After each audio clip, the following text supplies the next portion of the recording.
Saudara pendengar, apa kabar Anda? Harapan saya, saudara semua dalam keadaan baik dan sehat. Oke saudara pendengar, hari ini kita akan membicarakan tentang dosa. Nah, berbicara tentang dosa akan banyak menyentuh dan menyinggung ruang emosi kita, saudara. Tetapi saudara, sebagai hamba Allah ini harus dibicarakan supaya manusia sadar bahwa kita adalah manusia berdosa yang perlu diperbaharui Allah. Nah, bersama saya Pendeta Eslomanik dalam program Firman hari ini. Selamat mendengarkan.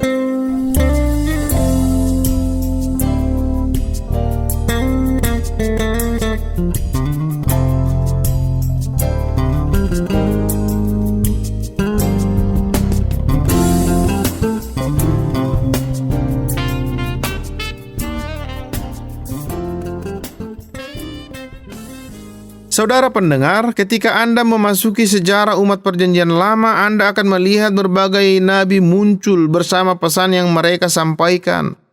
Biasanya jika ada sesuatu yang tidak beres, katakanlah misalnya umat Allah yang jatuh cinta dengan berhala atau allah-allah palsu dari orang-orang di sekitar mereka, dan sebagai akibatnya Allah perlu membawa mereka kembali ke dalam beberapa jenis pertobatan, dan ia akan mengirim seorang nabi dan memperingatkan mereka bahwa mereka lebih baik berhati-hati karena Allah tidak senang dengan cara mereka hidup.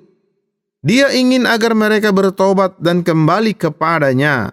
Nabi itu yang akan memaklumkan dan memberitakan, dan umat kadang-kadang akan mendengarkan dan bertobat, dan akan ada kedamaian lagi. Dan kadang-kadang mereka akan tetap memberontak, dan mereka membutuhkan nabi lain untuk datang kepada mereka. Bukan sesuatu yang sama sekali luar biasa bagi Allah untuk mengutus dua nabi pada waktu yang sama dengan pesan yang sama. Ketika Anda membaca perjanjian lama, Anda melihat semua peringatan ini, namun untuk setiap peringatan, untuk setiap panggilan untuk bertobat, akan selalu ada janji kemurahan Allah dan pengampunannya. Jika engkau bertobat dan berbalik kepadaku, aku akan memberkati engkau dan aku akan mengampuni engkau. Allah tidak pernah lupa tentang sisa dari orang-orang yang selalu tetap setia. Mereka selalu tinggal dekat dengan Allah. Mungkin ada sebagian dari mereka pada waktu-waktu tertentu akan memberontak dan mencoba untuk menjauh dari Allah. Namun mereka yang tersisa akan selalu ada dan selalu diselamatkan. Anda memiliki perjanjian lama dan perjanjian baru. Beberapa orang berbicara tentang perjanjian lama sebagai sejarah umat Allah. Kemudian Anda datang ke perjanjian baru. Beberapa orang akan melaporkan mukjizat tertentu. Jadi Anda memiliki sudut pandang yang berbeda dan pendapat yang berbeda dan penyataan yang berbeda. Dan saya percaya bahwa untuk mendapatkan gambaran total yang benar tentang pelayanan awal Kristus, pengajaran dan khotbah dan keajaiban-keajaiban yang ia lakukan, Anda hampir harus membaca keempat dari penulis Injil bersama-sama. Dalam perjanjian lama dan perjanjian baru, terdapat dua hukum besar. Hukum yang sangat fundamental. Hukum-hukum tersebut adalah hukum Allah yang berbicara tentang 10 perintahnya. Itu akan menjadi sebuah ilustrasi yang sangat baik untuk mendefinisikan hukum. Apa yang Allah katakan yang harus kita lakukan dan apa yang seharusnya tidak boleh kita lakukan.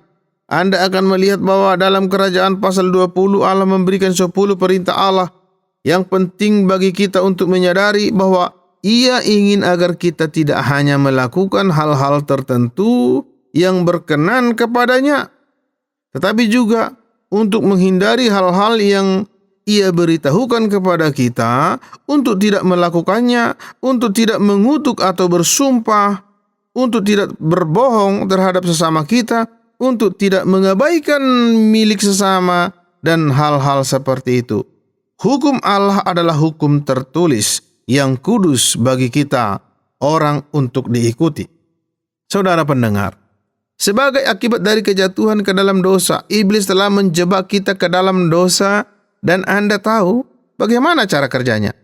Dan sebagai akibatnya kita lahir dengan sifat manusia berdosa.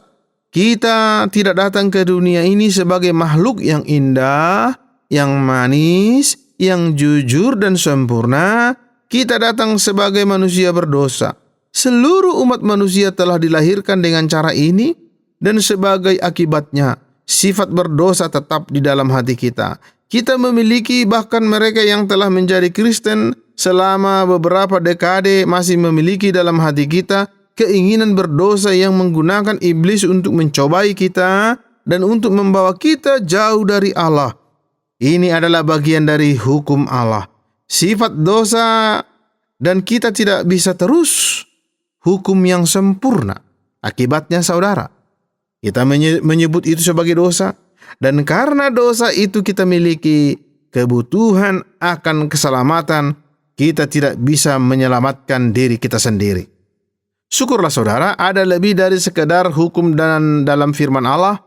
Ada juga sesuatu yang disebut Injil yang kita kenal adalah kabar baik. Kabar baiknya adalah ada seorang juru selamat. Allah mengasihi umatnya. Dia melihat bahwa kita telah jatuh ke dalam dosa dan ia tahu bahwa iblis sedang berusaha untuk membuat kita jauh dari Allah dan ia menyediakan keselamatan. Ia berkata, "Aku akan mengutus anakku sendiri dan ia akan mati di kayu salib bagi orang-orang sehingga melalui dia dan ketaatan yang sempurna kepadaku sebagai Bapanya, ia akan mendapatkan pengampunan dosa bagi semua orang. Setiap orang yang pernah hidup, dosa-dosa mereka akan dihapuskan, dan jika mereka percaya kepada Yesus anakku sebagai juru selamat pribadi mereka, mereka akan memiliki pengampunan dan mereka akan memiliki hidup yang kekal dan karunia hidup yang kekal." Itu adalah janji Allah. Hadiah yang paling fantastis yang bisa dimiliki semua orang adalah kita memiliki juru selamat dan memiliki hidup yang kekal di dalam Yesus Kristus yang menghapus dosa-dosa kita, dosa-dosa Anda. Itu adalah kabar baik, yaitu Injil. Nah saudara, kita cukup banyak berbicara tentang perkataan dosa. Saya pikir kebanyakan orang mungkin tahu bahwa ada dua jenis dosa. Yang banyak kita bicarakan, tidak mencuri, tidak berbohong, tidak membunuh. Semua hal-hal yang seharusnya tidak kita lakukan. Itu adalah bagian dari apa itu dosa. Namun jenis dosa yang lain yang sama menghancurkan sebagaimana kejahatan ialah dosa kelalaian, di mana Anda lupa melakukannya. Mungkin bukan hanya melupakan, melainkan Anda memilih untuk melakukan sesuatu yang Allah ingin agar Anda tidak lupa melakukannya.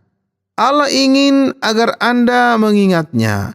Ia ingin agar Anda melakukannya, namun Anda tidak melakukannya. Satu contoh yang baik adalah tentang mengasihi orang tua. Perintah yang keempat, dengan tidak melakukannya, dengan mengatakan bahwa saya tidak akan mengasihi orang tua saya tidak akan memperhatikan mereka, adalah satu dosa.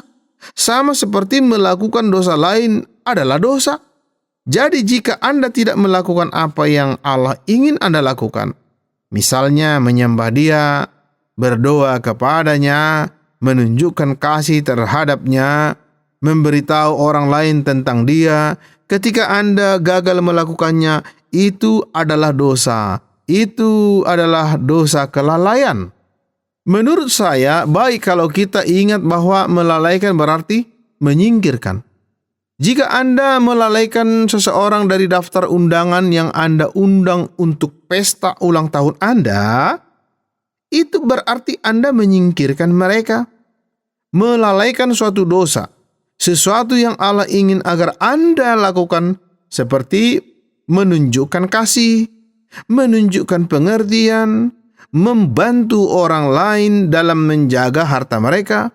Setiap jenis kasih yang Allah ingin agar Anda lakukan dan Anda melalaikannya dan Anda katakan, "Tidak, saya tidak mau melakukannya. saya tidak akan melakukannya. Itu adalah dosa, saudara.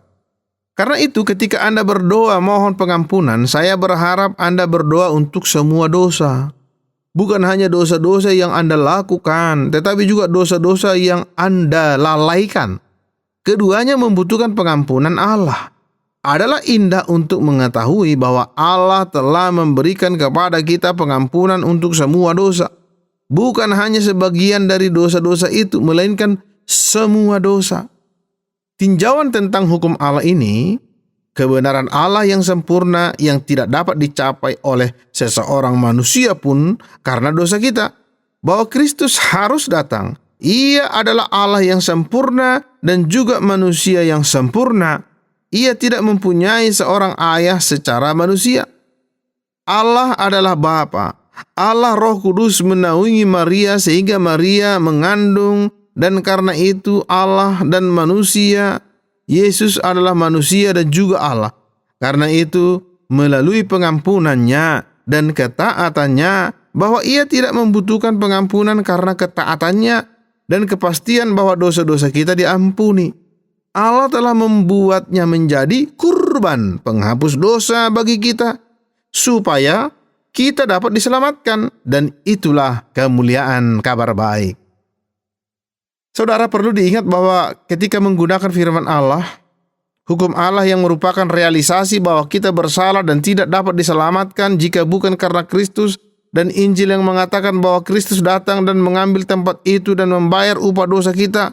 Melalui iman kepadanya kita sekarang memiliki karunia hidup yang kekal, dan bahwa semua dosa, bukan hanya dosa yang berkaitan dengan apa yang kita lakukan, tetapi juga dosa yang berkaitan dengan apa yang kita tidak lakukan, diampuni dan tersedia bagi semua orang yang berseru kepada Yesus sebagai Tuhan dan Juru Selamat mereka. Semoga firman Allah menjadi berkat dalam kehidupan Anda sehari-hari dan dalam ibadah Anda sehari-hari.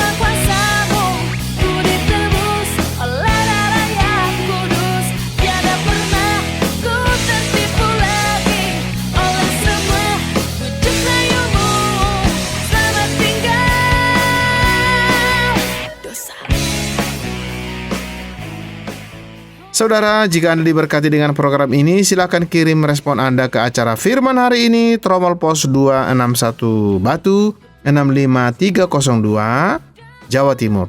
Atau SMS ke nomor 081 333 777 386. Akhirnya saya Pendeta Slomanik mohon diri dari ruang dengar Anda. Sampai jumpa.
Terima kasih Anda sudah mengikuti program kami. Jika Anda diberkati, jangan lupa like, komen, dan share supaya Anda tidak ketinggalan setiap program terbaru kami. Jangan lupa juga untuk subscribe channelnya dan nyalakan loncengnya. Jika Anda ingin mendukung pelayanan kami, bisa melalui rekening kami berikut ini, atau menghubungi kami di sini.